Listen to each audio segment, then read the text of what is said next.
We're also watching China as the country's manufacturing sector unexpectedly grew in March, calming global slowdown concerns. This coming as the Chinese government says it will extend a suspension of retaliatory tariffs on U.S. autos as China's top trade representative travels to Washington, D.C. for more negotiations today.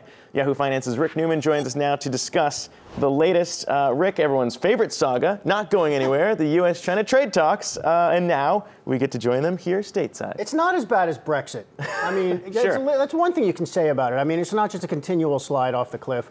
I guess they're going to continue to have constructive talks when the top Chinese negotiator is here. That's what we've been hearing.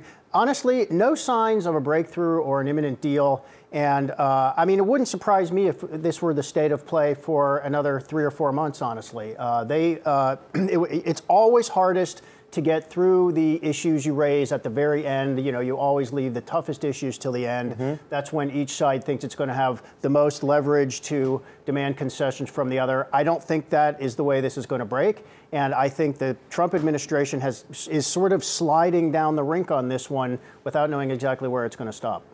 Well, one of the things, too, that I think you mentioned, the harder ones, saving those harder issues towards the end, was forced technology transfers. And that was something that the Trump administration is really pushing for in terms of not, having China interact with American companies in China, forcing them to give up trade secrets. I mean, is that something, now that we're seeing it talked about, before China wasn't even saying it was a problem? Is that progress?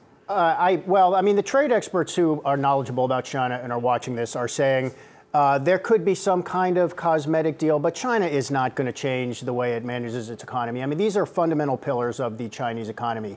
It does steal technology from the West and from other advanced countries. They don't acknowledge that they do that, so it's kind of awkward to have a negotiation about that. You know, hey, stop doing this thing that you're doing. Well, we're not doing that thing. I mean, like, I'm not sure how you get into that. So there could be some kind of window dressing where China says we'll do a little bit more of what you want. The other one here, of course, is the government support for those huge state-owned companies, the steel manufacturers, the auto companies, and stuff like that. I mean, China's not going to change that either, but there are many ways where they can agree on a few concessions on both sides so that they can get to something that looks like a deal. And remember, markets don't care that much about fundamental reforms in the Chinese economy. They want the trade war to go away. So the status quo, which is no additional tariffs right now, and we're sort of at a point of détente. This is fine for the markets, and if this were the status quo for the next 20 months, markets would be fine. You think that would be fine? All right, well, I mean, the other thing, too, is I guess the can keeps moving further and further down the road. There was talks about this ending in March with the meeting in Mar-a-Lago. Now it's April, and now they're meeting in Washington, D.C. So, we'll have to watch that, but it seems to be that it keeps shifting further and further along. I mean, I think that is a sign of Trump caving. I mean, you just go back to what Trump said he was going to do. He said, if there is not a deal in place on March 1st, I'm going to impose additional tariffs. What we know now is that they were not close to a deal on March 1st. Trump said they were. Trump said they'd made plenty of progress, so he's going to kill his own deadline, but they were not close.